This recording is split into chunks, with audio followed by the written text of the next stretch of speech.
Hello, चलिए आज के इस वीडियो में डिस्कस करते हैं ये बेहतरीन सा सम।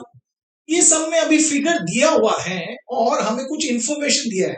तो चलिए पहले इंफॉर्मेशन देख लेते हैं क्या दिया है, उससे समझ लेते हैं इसे सॉल्व कैसे करना है। सबसे पहले दिया है in trapezium A B C D, that means हमें दिया गया है कि ये ट्रपीजियम है और हमें पता है कि क्वाड्रिलेटरल ट्रपीजियम है, माने उसके one pair of opposite parallel होगा और यहाँ पे हमें दिया गया है कि ए बी और सी डी पैरेलल है, तो ये ट्रपीजियम है।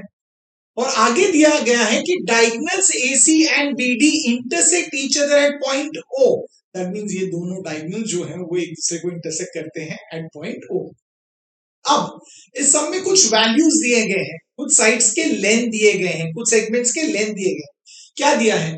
दिया गया है कि AB is given as 20, okay, AB की लेंथ दी गई है 20, BC की लेंथ दी गई है 6 और OB की लेंथ दी गई है 15। इन लेंथ्स को यूज करके हमें OD का लेंथ फाइंड करना है। तो अब हम क्वेश्चन समझ गए, मतलब हमने क्वेश्चन रीड कर लिया, समझ लिया कि क्या दिया है और क्या फाइंड करना है। अब चलिए ये समझ लेते कि ये ओडी जो है ये फाइंड कैसे करना है, इसे हम ढूंढेंगे कैसे। ओके, जब हम ये इंफॉर्मेशन को ध्यान से देखते हैं तो हमें पता चल रहा है जो ओडी है और जो इंफॉर्मेशन दी गई है सीडी है, सीडी और ओडी अगर हम देखें तो क्या ये एक ट्राइंगल के साइड्स है? आप बोलोगे हाँ, ट्राइंगल सीओडी का साइड्स है। ओके, सेम वे जो 15 और 20 ये जो इंफॉर्मेशन दिया गया है, ये दोनों जो है ये कोई ट्राइंगल की साइड से, तो आप बोलोगे हाँ ये ट्राइंगल ओ बी ए के ट्राइंगल, राइट। सो आप बोलोगे हाँ ये ओ बी ए इस ट्राइंगल के साइड से। दैट मीन्स हम इन दोनों ट्राइंगल्स की बात कर रहे हैं। देखिए जहां पे हम ये सोच रहे हैं ये बहुत इंपॉर्टेंट है, ये जो सोच है, ये जो हम डिस्कशन कर रहे हैं ये ज्यादा इंपॉर्टेंट है, तो इस पे ध्यान दीजिए। तो हम इन दोनों ट्राइंगल्स की बात कर रहे हैं, अगर इन दोनों ट्राइंगल्स में एक रिलेशन मिल गया तो हम ओडी का लेंथ फाइंड कर सकते हैं। साइड्स में एक रिलेशन मिलेगा तो ओडी का लेंथ मिल सकता है। अब रिलेशन की जब हम बात करते हैं दो ट्राइंगल्स में तो दो ही रिलेशन पॉसिबल है, या तो दोनों ट्राइंगल्स कॉन्ग्रुएंट होंगे या तो दोनों ट्राइंगल्स एक दूसरे को सिमिलर होंगे। अब ये दोनों ट्राइंगल्स तो कॉन्ग्रुएंट होने से रहे, करस्पॉन्डिंग साइड्स तो कॉन्ग्रुएंट नहीं है, एक बड़ा है एक छोटा है, दैट मींस हमें इसे सिमिलर ही प्रूव करना होगा। ओके, अब सिमिलर प्रूफ करना है तो हमने तो 3 टेस्ट पढ़े हैं, ए टेस्ट है, SAS टेस्ट है और SSS टेस्ट है। साइड्स हमें ढूंढने हैं तो हम उसके लिए नहीं जा सकते, दैट मींस हमें जाहिर सी बात है कि हमें पता है कि इन दोनों ट्राइंगल्स को हमें ए टेस्ट ऑफ सिमिलैरिटी से सिमिलर प्रूव करना होगा। तो जब हम इन दोनों ट्राइंगल्स को देखते हैं आप बोलोगे हाँ एक पेयर ऑफ एंगल तो हमें बहुत इजीली मिल जाता है, पता है ना क्यों? एंगल COD और एंगल AOB, आप बोलोगे ये दोनों एंगल्स इक्वल हो जाएंगे, क्यों? Vertically opposite angles, super. तो एक पेयर ऑफ एंगल आपने कहा वो कॉन्ग्रुएंट है, वेरी गुड। और एक पेयर ऑफ एंगल हमें कॉन्ग्रुएंट ढूंढना है, अब वो कहां से मिलेगा? देखिए देखिए ध्यान से, मिल रहा है? वेरी गुड, इंफॉर्मेशन देखिए, हमें पता है ये ट्रपीजियम है, तो ट्रपीजियम में मतलब यहाँ पे CD और AB जो है वो एक दूसरे को पैरेलल, अब पैरेलल लाइंस है तो क्या इसके लिए ट्रांसवर्सल है? तो आप बोलोगे हाँ, हम या तो BD या तो CA इन दोनों में से एक को ट्रांसवर्सल ले सकते हैं, वेरी गुड। तो अगर हमने BD को ट्रांसवर्सल लिया, कोई भी एक ले लीजिए, या तो BD या तो CA, अगर हम BD को ट्रांसवर्सल लेते हैं तो देखिए कौन सा एंगल मिल रहा है हमें, पेयर ऑफ एंगल कौन सा मिल रहा है? आप बोलोगे ऑल्टरनेट एंगल्स के पेयर मिल रहा है, और हमें पता है अगर लाइंस पैरेलल है तो ऑल्टरनेट एंगल्स के मेजर्स इक्वल होंगे, मतलब ऑल्टरनेट एंगल्स कॉन्ग्रुएंट है। Very good, by alternate angles theorem, और आपने बहुत सही कहा है, वेरी गुड। तो सुपर, तो ये तो मिल गया, दैट मींस हमें इन दोनों ट्रायंगल में और एक पेयर ऑफ एंगल कॉन्ग्रुएंट मिल गया, दैट मींस ये दोनों ट्रायंगल्स क्या हो जाएंगे? सिमिलर। बट हम दोनों ट्रायंगल्स को पहले कंसीडर नहीं कर सकते, डायरेक्टली उससे स्टार्ट क्यों नहीं कर सकते? द रीजन इज हमें इन दोनों एंगल्स को पहले कॉन्ग्रुएंट बताना है, उसके लिए हमें बताना होगा कि कौन से लाइन पैरेलल है, कौन सा ट्रांसवर्सल है, तो वो स्टेप पहले लिख लीजिए। दैट मींस हम लिखेंगे क्या? हम लिखेंगे कि सेगमेंट AB सेगमेंट CD को पैरेलल है, क्यों पैरेलल है? गिवन है। अब यहाँ पे हमने ट्रांसवर्सल कौन सा लिया है? हमने ट्रांसवर्सल लिया है BD, तो लिखिए वहां पे ऑन ट्रांसवर्सल BD। ओके, तो अब कौन सा एंगल्स मिले? एंगल्स मिले, angle ABD is congruent to angle CDB, ये लिख लीजिए। तो हम ये दोनों एंगल्स को कॉन्ग्रुएंट लिखेंगे, ये दोनों एंगल्स कॉन्ग्रुएंट क्यों है? हमें पता है alternate angles theorem. Very good. तो हमने ये दोनों एंगल्स कॉन्ग्रुएंट लिखे, बट हमें पता है कि हमें इन दोनों ट्राइंगल्स को कंसीडर करना है। तो इस ट्राइंगल में ए बी ओ में इस एंगल का नाम क्या होगा? हम उसे ए बी डी तो नहीं लिखेंगे, हम उसे ए बी ओ लिखेंगे। लिख सकते हैं, सेम एंगल्स है, सिर्फ डिफरेंट नेम है। रीजन का होगा B dash O dash D. Same way angle C D B को हम लिखेंगे C D O. Very good. That means ये दोनों एंगल्स के नाम हम चेंज कर देंगे और लिखेंगे angle A B O is congruent to angle C D O, and this is our result number 1 जो हम अभी ट्राइंगल्स को सिमिलर प्रूव करने में यूज करेंगे। बट एक चीज और है, हम ये बिटवीननेस लिख देते हैं। Yes, very good. B dash O dash D. तो क्या अब हम इन दोनों ट्राइंगल्स को कंसीडर कर सकते हैं? लिख सकते हैं। तो अभी आपको स्टेप पता है, हम लिखेंगे in triangle AOB and triangle COD, इन दोनों ट्राइंगल्स में हम क्या लिखेंगे? सबसे पहले जो हमें मिल गया है वो लिख लीजिए, that is angle ABO is congruent to angle CDO. ये दोनों एंगल्स कॉन्ग्रुएंट है और कहां से मिला है? हमें फ्रॉम 1। इसलिए मैंने कहा हम ट्राइंगल्स को पहले कंसीडर नहीं कर सकते। ये जो वो pair of alternate angles equal मिल रहा है उसे पहले स्टेप्स के साथ बताइए, उसके बाद ट्राइंगल्स को कंसीडर कीजिए।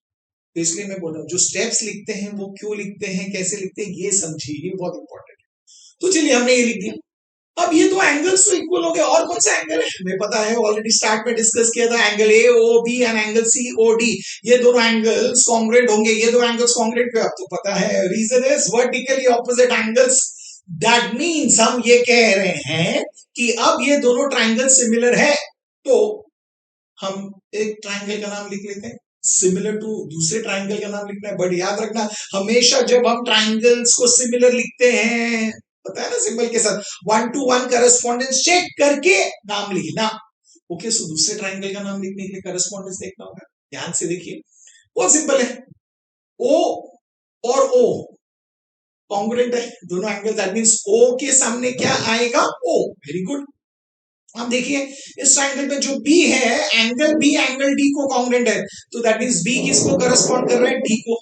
दैट मींस यहाँ पे ओ बी है तो यहाँ पे ओ डी आएगा। ओके, दैट मींस तीसरा जो वर्टेक्स बचा है वो यहाँ पे क्या है? सी। दैट मींस ए करस्पॉन्ड कर रहा है सी को, दैट मींस दूसरे ट्राइंगल का नाम होगा ट्राइंगल सी ओ डी। ये बहुत इंपॉर्टेंट था, ये समझ गए। हम यहाँ पे जब लिख रहे हैं, यहाँ पे करस्पॉन्डेंस, हमने तो करस्पॉन्डेंस की जरूरत नहीं, हम सिर्फ वहां पे ट्राइंगल को कंसीडर कर रहे हैं।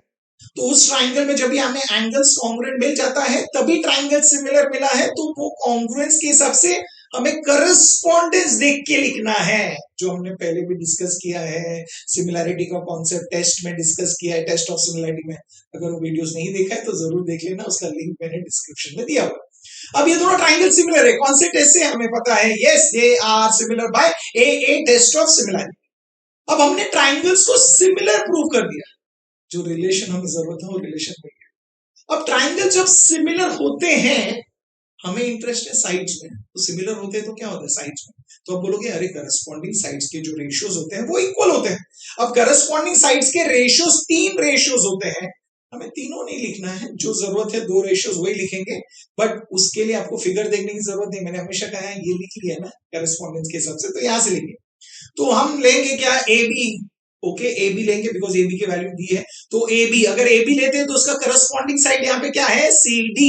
तो हम लिखेंगे A B upon C D. ये जो रेशियो है इज इक्वल टू, अब हमें जिसकी जरूरत है वो लीजिए, हमें ओडी और ओबी की जरूरत है तो ठीक है, ओबी लीजिए। ओबी का करस्पॉन्डिंग साइड ओडी है तो equal to OB upon OD मिलेगा। इसका रीजन क्या है? C S C T, corresponding sides of similar triangles. Very good, ये मिल गया। That means हमें ये रिलेशन मिला है। अब इसमें वैल्यू सब्स्टिट्यूट कर लीजिए। चलिए ए बी का वैल्यू क्या है? ए बी का वैल्यू है 20, लिख लीजिए वहां पे 20। डीसी की वैल्यू है 6, ओबी की वैल्यू है 15 और ओडी जो है उसकी वैल्यू हमें ढूंढनी है, तो उसे ऐसे रख लीजिए और हमने वो सब्स्टिट्यूट कर दिया। अब आप बोलोगे हमें ओडी की वैल्यू ढूंढनी है, तो क्रॉस मल्टीप्लाई कीजिए। दैट मींस ओडी यहाँ पे आ जाएगा, so OD into 20 is equal to 15 into 6। हमें ओडी का लेंथ फाइंड करना है तो सिर्फ ओडी को वहां पे रखेंगे, दैट मींस 20 यहाँ पे आ जाएगा। दैट मींस हमें पता है OD इज इक्वल टू क्या लिखेंगे? That is 15 into 6 upon 20। Very good, लिख लिया। अब कैंसलेशन देखिए पॉसिबल है, आप बोलोगे बहुत इजी है। 15 एंड 20 दोनों भी 5 के टेबल में जाता है, सो 5 3 जा 5 4 जा सुपर। और 4 और 6 दोनों भी 2 के टेबल में जाता है, 2 2 जा एंड 2 3 जा super. So what do we get, हमें मिलता है 3 into 3 दैट इज 9, 9/2। अब मुझे बताइए 9/2 मतलब कितना है? 9 का हाफ है 4.5, दैट मींस हमें ओडी का लेंथ मिलता है 4.5 यूनिट्स। क्यों यूनिट्स लिख रहे हैं? क्योंकि यहाँ पे कोई सेंटीमीटर मीटर मेंशन नहीं है, तो यूनिट्स लिखेंगे। दैट मींस हमें ओडी का लेंथ मिल गया। अब सब तो समझ गए, बट इंपॉर्टेंट चीज क्या है, हम इसमें सिमिलैरिटी में क्यों गए और हम उस ट्राइंगल्स को सिमिलर क्यों प्रूव किए? एक चीज याद रखना, और एक बहुत इंपॉर्टेंट चीज है, जब भी हम ट्रपीजियम का कोई भी सम डिस्कस करते हैं, ट्रपीजियम में हमें हमेशा एक पेयर ऑफ ट्राइंगल्स सिमिलर मिलेगा, हमेशा। मतलब आपको कोई इंफॉर्मेशन दे या ना दे, बट एक जब भी ट्रपीजियम देते हैं जहां पे दो ट्राइंगल्स इंटरसेक्ट करते हैं, वहां पे हमेशा हम इन दो ट्राइंगल्स को सिमिलर प्रूव कर सकते हैं इसी तरीके से। ये स्टेप क्लियर है? और इसी ट्राइंगल्स को मतलब जो ट्राइंगल्स पैरेलल साइड्स को कंटेन करते हैं, साइड्स कंटेनिंग, जो साइड्स पैरेलल साइड्स को कंटेन करते हैं, so triangles containing the parallel sides. ये ट्राइंगल पैरेलल साइड को कंटेन कर रहा है, ये ट्राइंगल पैरेलल साइड को कंटेन कर रहा है, उन दोनों ट्राइंगल्स को हम सिमिलर प्रूव कर सकते हैं। ये आप सीख गए। तो याद रखना, जब भी ट्रपीजियम का सम आता है तो हमें इन दोनों ट्राइंगल्स को सिमिलर प्रूव करना ही है। उसके बाद का स्टेप तो बहुत सिंपल है। सो दैट मींस आप समझ गए ना, ट्रपीजियम आया तो हमें इन दोनों ट्राइंगल्स को सिमिलर प्रूव करना है। कैसे प्रूव करना है वो भी आप सीख गए, क्यों प्रूव कर रहे हैं वो भी सीख गए। उसके बाद हम ये सम बहुत इजीली सॉल्व कर सकते हैं। तो अब आपको बहुत इजी लगा, बहुत सिंपल लगा, और रीजन भी समझ गए ना क्यों कर रहे हैं। तो ये समझे हो, अच्छा लगा है तो वीडियो को लाइक जरूर कीजिए और आपके फ्रेंड्स के साथ शेयर कीजिए, सो दैट उनको भी ये कॉन्सेप्ट समझ में आ जाए कि जब ट्रपीजियम के सम्स आते हैं तो उन्हें कैसे सोचना है, कैसे सॉल्व करना है। तो अगर आपने चैनल को सब्सक्राइब नहीं किया है तो अभी के अभी कर लीजिए, और मैं आपको मिलूंगा नेक्स्ट वीडियो में और एक बेहतरीन सम के साथ। Till then keep learning, keep smiling and keep sharing.